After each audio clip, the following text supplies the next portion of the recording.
Ada yang terkenal dari dulu itu kapak Sumatera Lit. Kalau ibarat kata film berlanjut, nah itu tadi tuh ya, ada Bahasa Austronesia itu pecah dari Austrik menjadi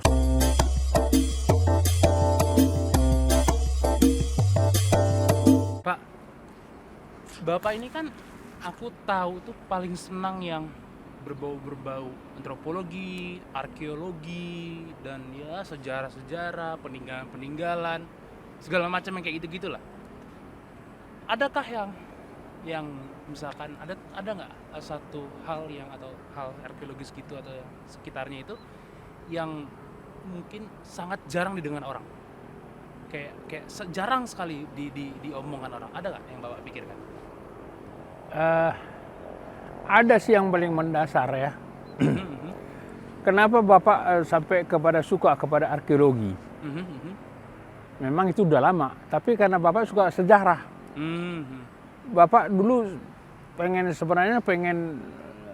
itu sekolah ambil jurusan sejarah dan ambil kuliah sejarah, iya kan? Nah, tetapi di dalam perjalanan nggak jadi kuliah di situ kan, begitu ceritanya. Yeah.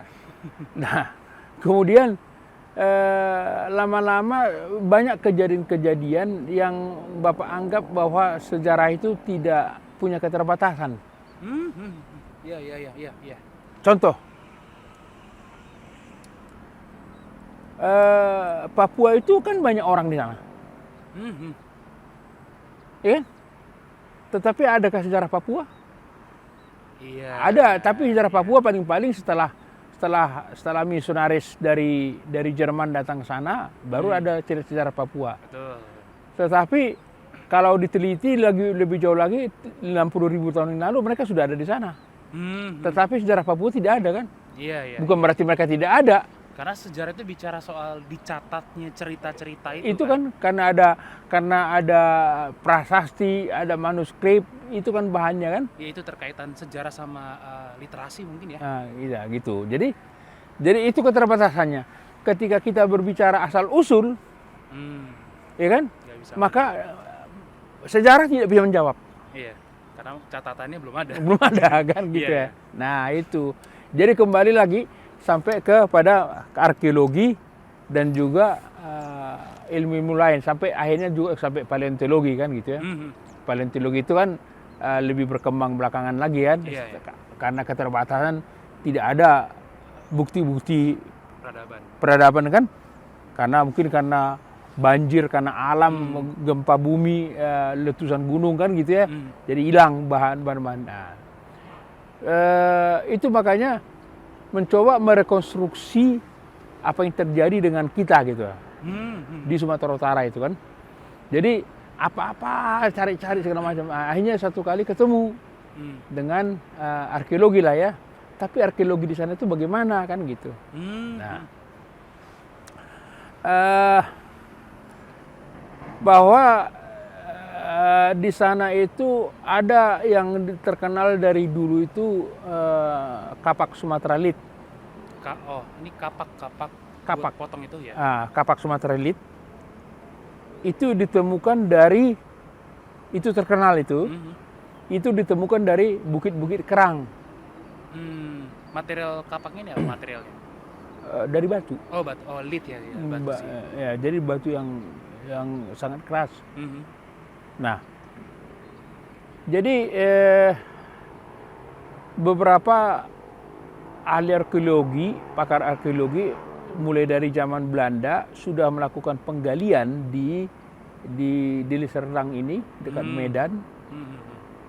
Terus berlanjut terus dengan yang ahli arkeologi Indonesia terus ke daerah Binjai, terus sampai ke utara sampai ke dekat Lok Sumawe itu. Jadi di sana banyak ditemukan bukit-bukit kerang. Jadi di bukit-bukit kerang itu kan, kenapa itu jadi ada bukit kerang itu kan karena ternyata mereka makan kerang itu. Oh, hasil laut ya. Jadi mereka makan kerang-kerang itu. Nah, tetapi uniknya bukit kerang itu ternyata tidak hanya ditemukan di Sumatera. Oh, Bahkan sampai di Swedia. Jauh sekali ya. Nah, ya kan? Bukit Kerang itu gitu loh kan. Itu luar biasanya. Jadi bisa dibayangkan jauh sekali mereka pergi bisa menaklukkan laut ini gitu kan. Nah, sekarang baru kita ketemukan terakhir ada di Benar Meriah, tapi sebelum Benar Meriah itu ada di Loyang Mandale, ya. Ini daerah mana nih? Mungkin nama-nama itu agak asing. Di dekat Takengon sana, di Gayo Salai, Aceh. Aceh. Ya? Nah, jadi di sanalah ada Loyang Mandale, ya. Kemudian di Benar Meriah, cuman Bapak nggak ikuti lagi yang di Benar Meriah. Nah, ceritanya kan begini, bahwa dipelajari siapa orang-orang ini, ya kan? Dan mereka ini ternyata disebut dengan pendukung budaya Hua-Bin, atau disebut dengan Hua-Bin Hian, ya kan? Mereka itu datang dari daerah Vietnam Selatan sana atau ke arah Kamboja. Iya, Bin itu, Vietnam. Iya. Jadi di situ, ya kan? Ada memang Hua-Bin di sana kan? Iya. Nah, mereka datang dari sana. Mereka merupakan peradaban dari zaman Batu Akhir. Mereka dari jabatan Batu Akhir, salah satu yang paling menonjol dari mereka itu adalah membuat kapak itu.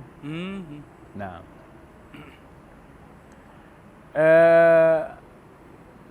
kalau kita perhatikan bahwa mereka itulah peradaban yang pernah muncul di sana, yang agak majulah ada peninggalannya, dan mereka itulah yang bermigrasi keluar banyak dan kemudian datang ke Sumatera ini gitu kan, terutama dari arah Deli Serdang itu sampai ke Lok Sumawe itu mereka banyak ditemukan di situ. Nah, kalau kita usut lagi lebih jauh, bahwa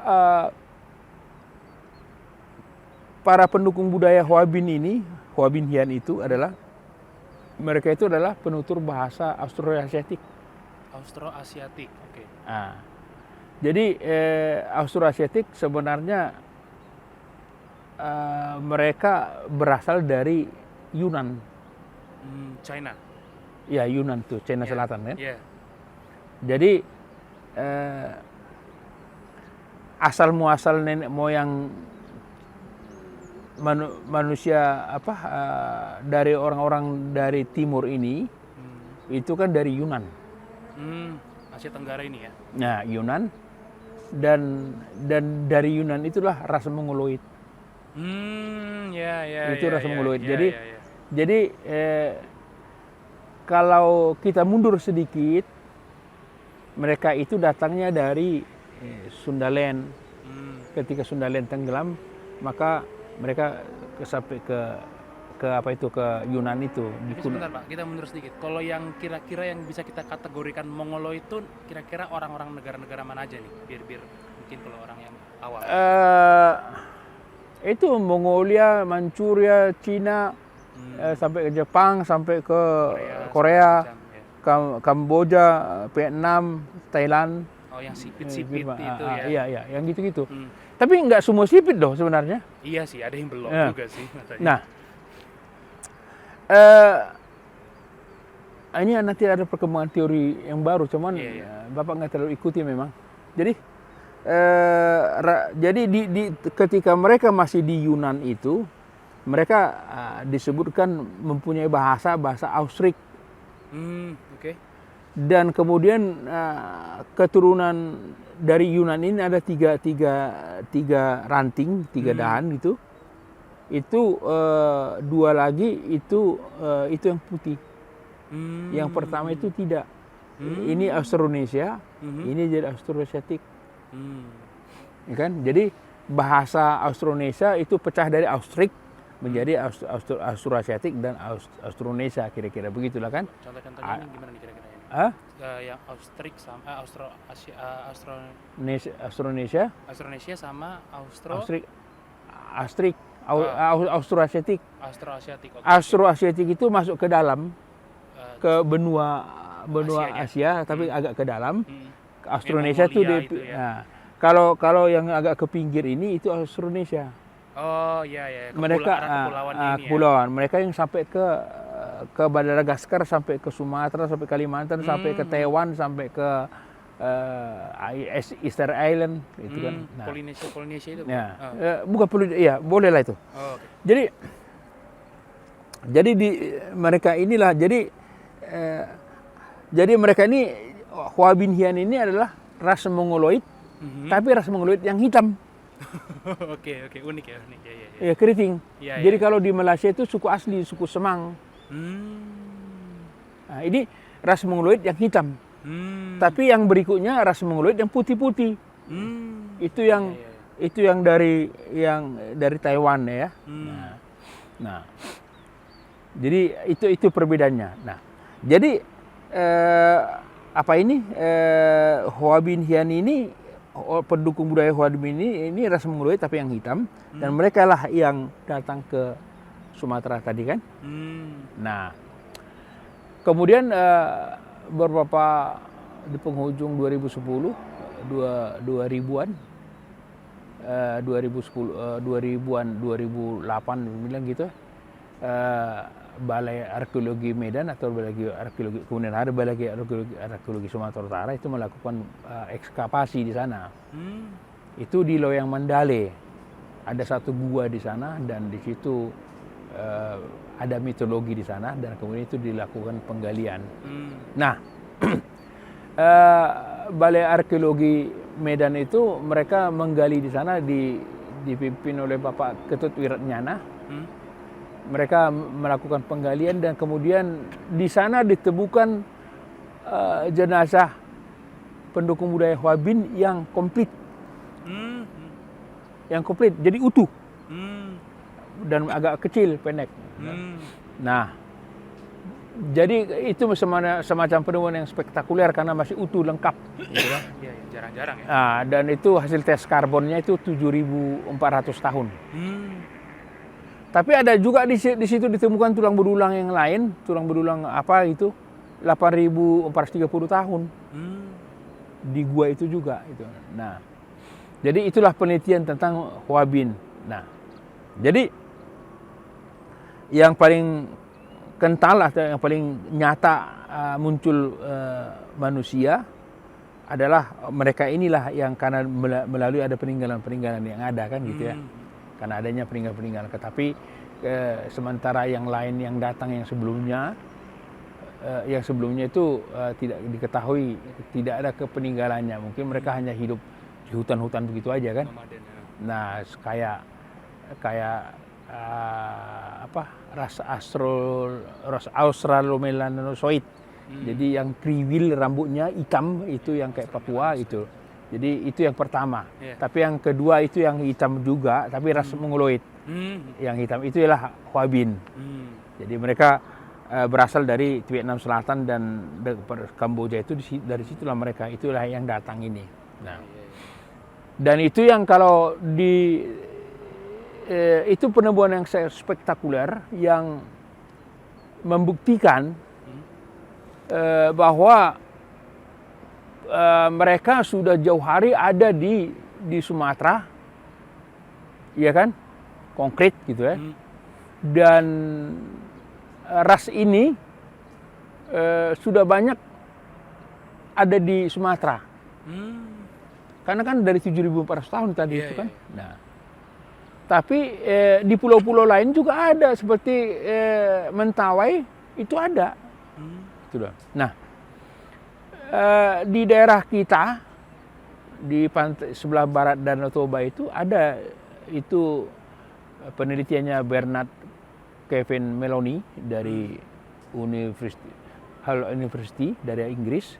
Mereka meneliti itu ada 6.500 tahun ada di sana.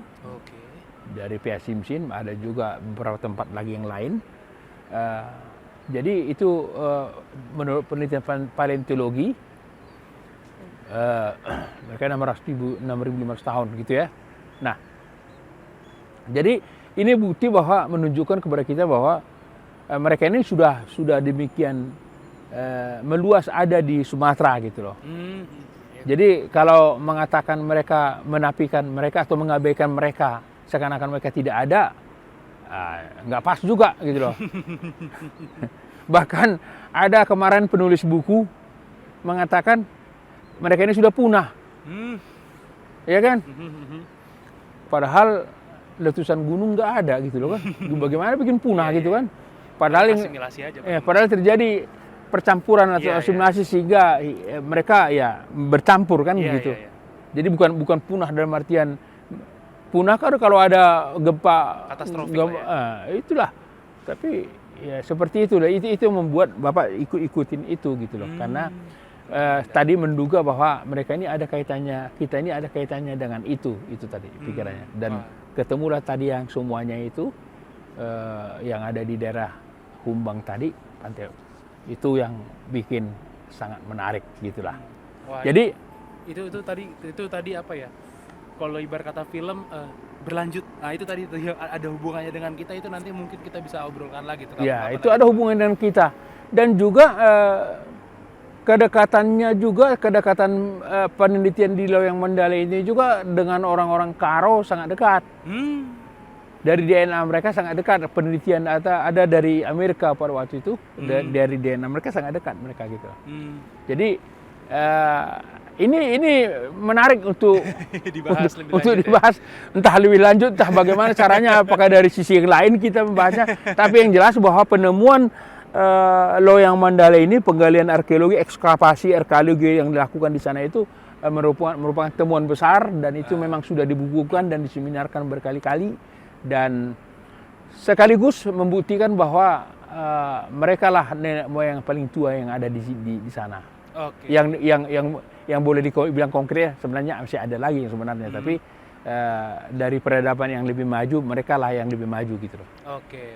Oke. So ya. Pikir gitulah dulu. Nanti kita sambung lagi dengan pembicaraan yang lain yang lebih seru.